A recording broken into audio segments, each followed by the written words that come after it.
Laudetur Jesus Christus in eternum. Os saludo a vosotros, benevolentes espectadores, para hablaros de un tema que es una respuesta. Es una respuesta a un piadosísimo espectador que me dejó una serie de comentarios con unos textos aparentemente magisteriales y otros documentos de unos libros que ya he revisado, que obviamente no puedo abarcar tantos temas, tantos libros, tantos documentos en un solo vídeo. De contrario, tiene que hacer una especie de, no sé, de documental de casi de 3 horas, y no es la idea, y no es mi intención, y ni siquiera es suficientemente didáctico. Primero, yo para refutar, no solamente para refutar, es sostener, refutando también, pero sosteniendo que la Iglesia Católica, aún en sede vacante, ella posee jerarquía. Lo voy a hacer con los mismos documentos que este piadosísimo lector o espectador me dejó en la caja de comentarios. Me voy a fijar en uno que es un documento de su santidad, es obra de reinado de su santidad Pío XII de 1954, tiene por nombre Adecinadum Gentium. Ese documento trata sobre la situación religiosa en China. En esa encíclica del Papa se condena el concepto de las 3 autonomías, que es que la Iglesia, se condena, después se voy a hablar más adelante, se condena una autonomía en la Iglesia económica, una autonomía de gobierno, y se condena una autonomía de enseñanza. También esta carta se crea a partir también de la expulsión del nuncio apostólico, y también se genera también porque había muchísimas calumnias en contra de la Iglesia Católica entre algunos miembros de la Iglesia china para entonces. Y entrando en cuestión en esta encíclica, me gustaría iniciar que el Papa o la Santa Sede, el primaz de la época, que el Papa Pío XII, asume que los fieles, a pesar de todo, han perseverado en el santo propósito de la unidad de la Iglesia. Si el Papa en este momento me habla de derecho divino, esto es derecho divino, esto no es disciplina. La encíclica posee disciplina, posee derecho eclesiástico, que es para la época, particularmente para China, y también esta encíclica posee derecho divino. Obviamente yo, totalmente, este servidor va a hablar mucho más de derecho divino porque es lo que nos compete. Si la Iglesia Católica le dice a la Iglesia China en su momento que los fieles, a pesar de que han perseverado en el santo propósito de unidad de la Iglesia, no es menos cierto que la misma Santa Sede le va a decir a la Iglesia hoy en día, es lo que se trata de esto, ¿no? Si te un documento papal para intentar decir que no es jerarquía, entonces yo también puedo decir que esa intención, si es válida para hacer una objeción hoy en día, es válida también para decirme, como me dice el Papa, que los fieles, en este caso los fieles sedevacantistas, que objetivamente son los únicos católicos que hay, que estamos perseverando en el santo propósito de la unidad de la Iglesia. Entonces, la Iglesia quiere eso, quiere que nosotros perseveremos en un santo propósito de la unidad de la Iglesia. Unidad de gobierno, unidad de liturgia, unidad de enseñanza. Entonces, continuamos, la Santa Sede está preocupada por la eterna salvación de cada uno. No puede ocultar la tristeza, la angustia, que aunque la mayoría de los católicos chinos se mantengan firmes en la fe para la época, sin embargo no ha faltado entre los católicos, atraídos por nuevas y falsas doctrinas, adheridos incluso a peligrosos movimientos promovidos por los enemigos de toda religión, que en el caso histórico de esta encíclica era esos partidos asiáticos rojos que estaban todavía en esa región, y especialmente enemigos, digo yo, enemigos de esa religión divinamente revelada por Cristo. O sea, el Papa está muy consciente de lo que es el Partido Rojo. Y en este párrafo, nuevamente yo hago lo mismo que hice en el otro. Aquí se habla de que la Santa Sede está preocupada por la eterna salvación de cada uno. Si está preocupada por la salvación de cada chino de 1954, debe estar preocupada por la salvación eterna de cada sebacantista en el año 2023. Es simple, es así. Ese primaz, para la época y ahora el primado, que son dos cosas diferentes, tienen que ver, pues son diferentes. También tiene la misma tristeza y la angustia. La iglesia hoy en día tiene una tristeza y una angustia que, aunque la mayoría de los católicos, que somos sebacantistas, nos mantenemos firmes en la fe, algunos que nos mantenemos firmes en la fe, o asumimos estar firmes en la fe, tenemos argumentos para ellos, insisten otros fieles, otros católicos, que nos ha faltado, la encíclica me dice a mí que nos ha faltado entre los católicos, que están atraídos por nuevas y falsas doctrinas. Podemos decir que eso por nuevos y falsos posicionamientos o posiciones teológicas, adheridos incluso a peligrosos movimientos promovidos por los enemigos de toda religión. Yo no sé, sinceramente yo no sé qué posición teológica es aquella que me estirpa toda posibilidad de jerarquía en la iglesia.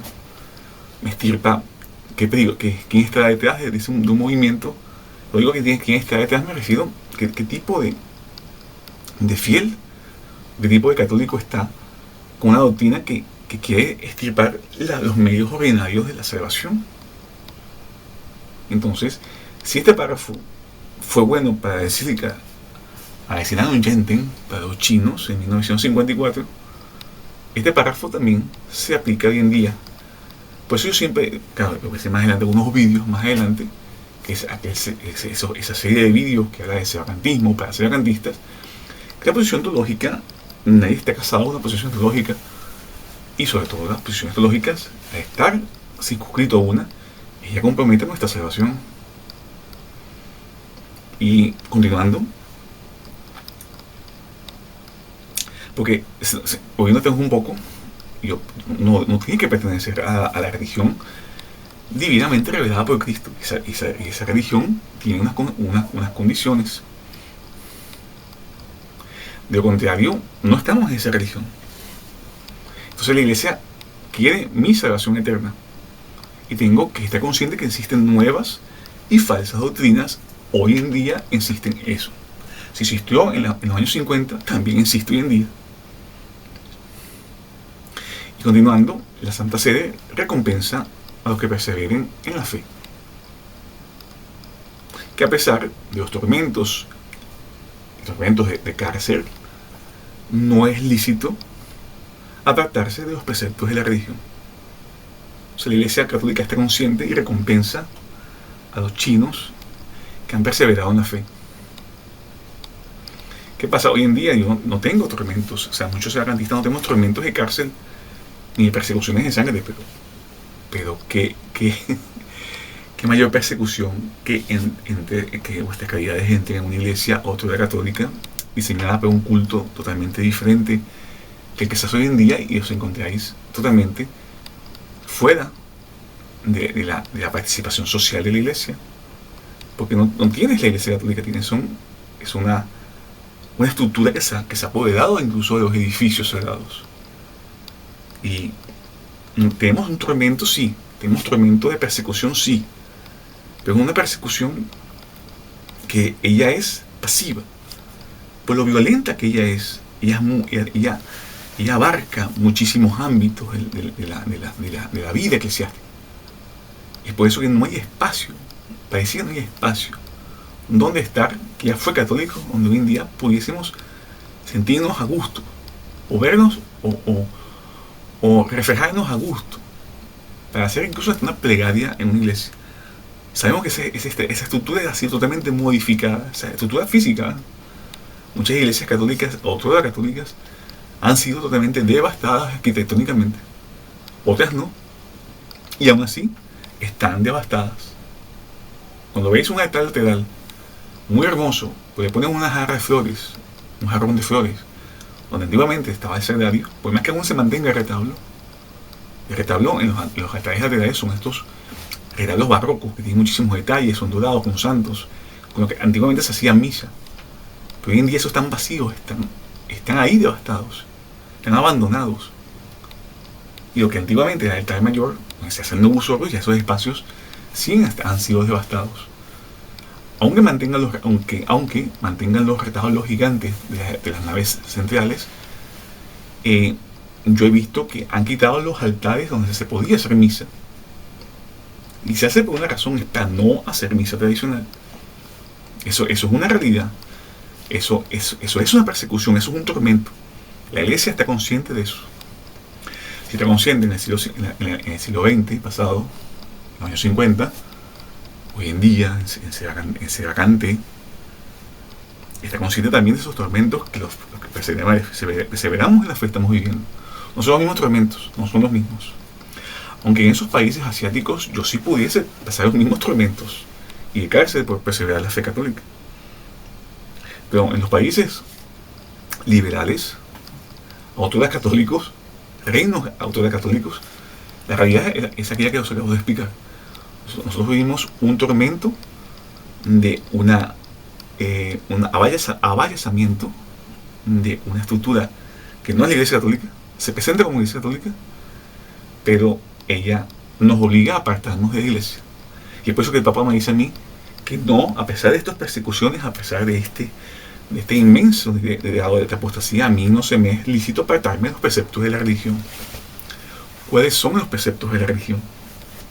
Los preceptos de la religión están contenidos en este libro, que es el libro que todo católico debe tener en su casa, que es el Catecismo de San Pío X, que es un compendio de la doctrina católica. Este catecismo está abrogado, esta edición de 1905. Está abrogado por el mismo Papa. Fue una edición que se hizo en 1912. Es poco común, pero se consigue en PDF, en archivos digitales. Pero el hecho de que esté abrogado no significa que este libro contenga herejía y contenga errores, no. Este libro contiene unas aproximaciones oscuras en ciertas áreas de lo que va de la liturgia, de lo que va de la infalibilidad papal, y creo de lo que va a hacer una aproximación de los maometanos. De resto, este libro os salva la vida. Y en esta encíclica, el Papa me dice a mí que no es lícito apartarme de los preceptos de la Iglesia. Son fáciles, están aquí, son encabezados. ¿Qué es lo que todo niño debe saber para hacer la primera comunión, por ejemplo? Es saberse qué significa el credo de los apóstoles, saber lo que es la oración, en qué consta la oración, saber de qué constan los mandamientos de la ley de Dios y los mandamientos de la Iglesia, de los cuales implica los sacramentos, y también saber lo que son los sacramentos y las virtudes principales y otras cosas que el cristiano debe saber, cosas propias de la Iglesia, de la historia de la Iglesia y de las fiestas de la Iglesia. Entonces, este libro, que es poco citado por el benevolente lector que me dejó unos comentarios, los salesianistas no usan mucho este libro. No lo usan porque hablan de sacramentos. Y también creen que es de niño, y también está este problema que ha sido abrogado. Pero no ha sido abrogado por herético, ha sido abrogado por los conceptos que acabo de explicar. Entonces, para concluir este punto, sabemos que la Iglesia me va a recompensar. Si recompensó a los chinos, me va a recompensar a mí. Es lo mismo. También sufre una persecución. Todos los católicos sedacantistas están perseguidos. Por las razones que acabo de decir. Es una iglesia, estamos enfrente de un concepto, de un nivel de apostasía que ha llegado incluso hasta a los propios templos físicos. No hay manera de huir. Y a pesar de esto, no nos es ilícito, no no es lícito, según la Santa Sede, que nos apartemos de los preceptos de la religión. Continuamos, esta Santa Sede, la Sede Apostólica, tiene como máxima, o sea, ella tiene como máxima solicitud con la formación, con el cuidado de la formación del mayor número de sacerdotes y obispos de vuestra noble nación. Se está refiriendo obviamente a los chinos de 1954.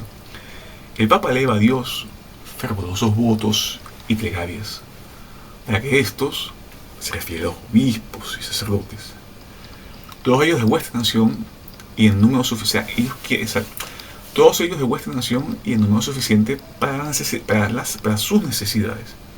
O sea, la iglesia quería y quiere, pero para su momento, la iglesia me está expresando una máxima solicitud de que creciese en número suficiente la jerarquía católica de la nación china.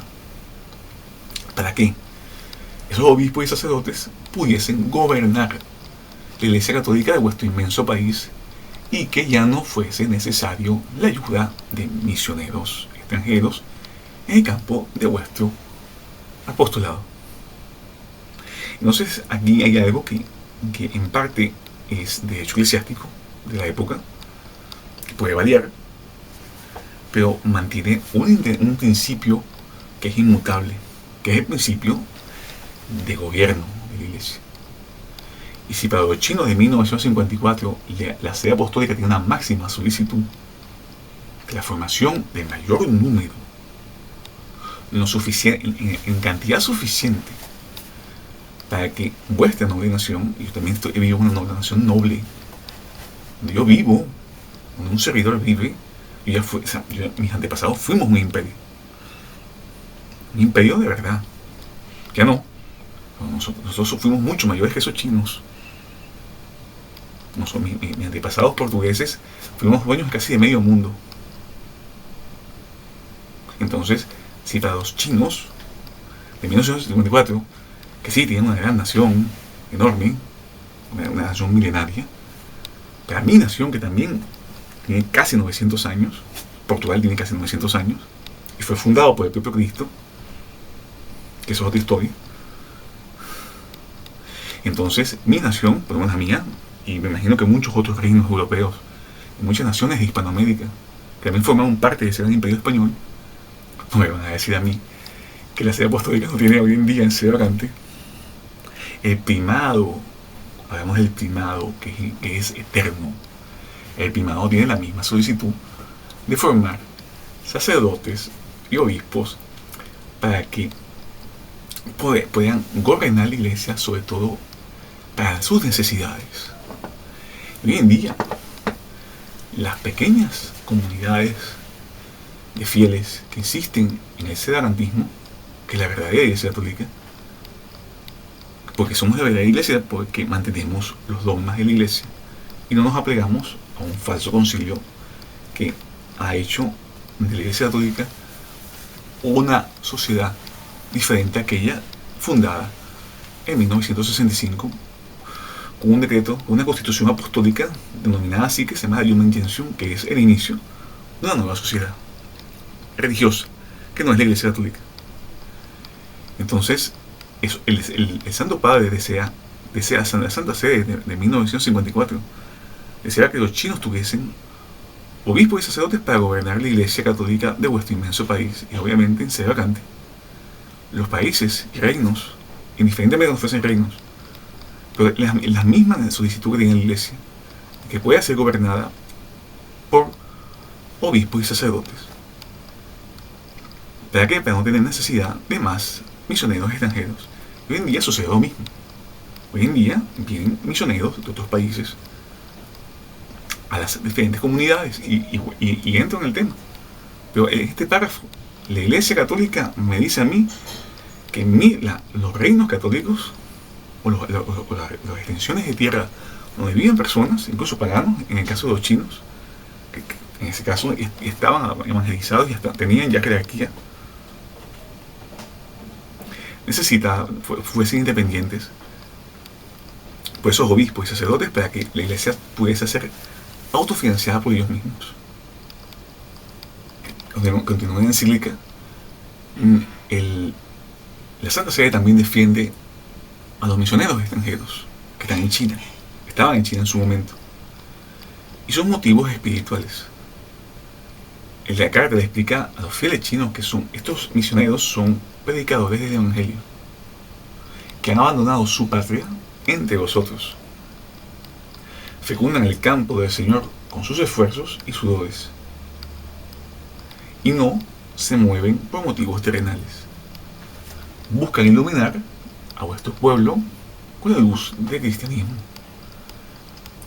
y quieren formarlo en costumbres cristianas, ayudarlo con la divina caridad. Igual aquí habla, la iglesia me está dando de un acto totalmente disciplinario, pero como siempre es difícil separar lo que es la disciplina. No es difícil, es posible separar disciplina, ya que hay disciplina temporal y la disciplina, algunas disciplinas morales y divinas que no se pueden cambiar. Pero hoy en día, en sede vacante, en este tipo de sede vacante tan prolongada, que ha desfigurado, como acabo de decir, hasta incluso los propios edificios sagrados, que existen edificios sagrados que han sido vendidos, transformados en restaurantes, conventos transformados en posadas. Nosotros vivimos en diócesis devastadas por la herejía. Ya ha pasado en la historia de la iglesia. Hoy en día está pasando. Existen comunidades cristianas que somos beneficiados por misioneros extranjeros. Reinos católicos, como en el caso de Portugal, hoy en día vienen misioneros de otras partes de Europa a darnos sacramentos, a darnos, en mi caso, un hábito religioso para fundar en esta tierra nuevamente terciarios religiosos. Darnos sacramentos, ¿para qué? Porque nos predican el Evangelio, como dice aquí. ¿Y para qué? Para fecundar el campo del Señor con esfuerzos y sudores de estos misioneros.